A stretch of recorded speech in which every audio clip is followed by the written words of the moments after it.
जय गुरुदेव। नाम प्रभु का मुसाफिर रहना तुम होशियार। साफिर उसे कहते हैं जो राह पर चल पड़ा।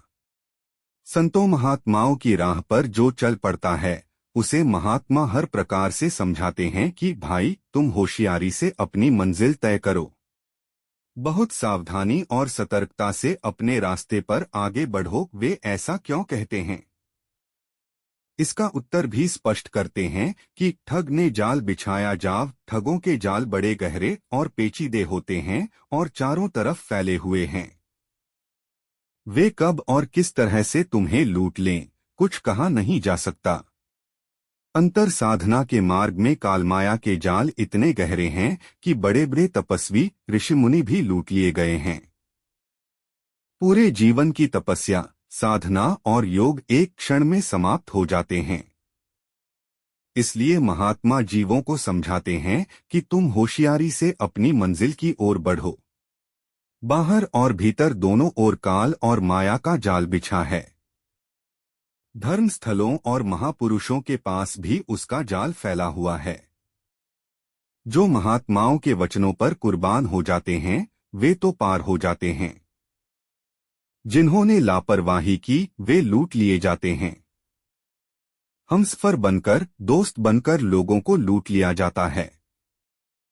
हमसफर ठग की एक सत्य घटना मुझे याद आ गई।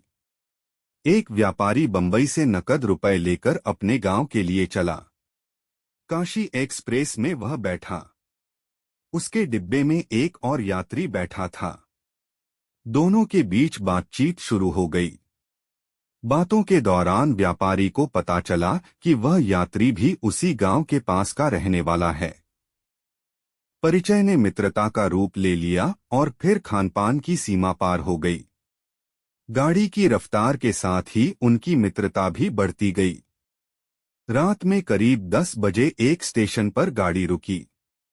व्यापारी का हमसफर उतरकर पान ले आया और प्यार से बोला, लो भाई, तुमने मुझे बहुत कुछ खिलाया पिलाया, मेरा पान तो स्वीकार करो। भोला व्यापारी उसकी चाल को न समझ सका और पान खा लिया।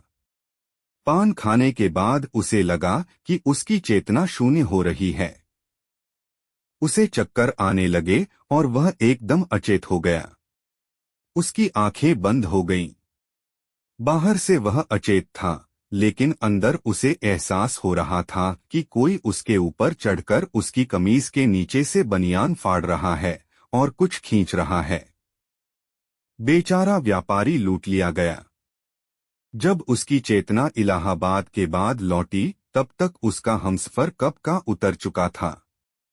वह व्यापारी मेरे एक रिश्तेदार थे। उन्होंने अपनी घटना सुनाते हुए कहा, मुझे वह शख्स एक बार गांव के थाने पर मिला था। उसे देखते ही मेरे हाथ पांव ठंडे होने लगे। यह कहते हुए उनका चेहरा स्याह पड़ गया और वे बड़े कष्ट से बोले, मित्रता का हाथ बढ़ाकर लूटने वाले बहुत पीड़ा देते हैं। जय गुरुदेव।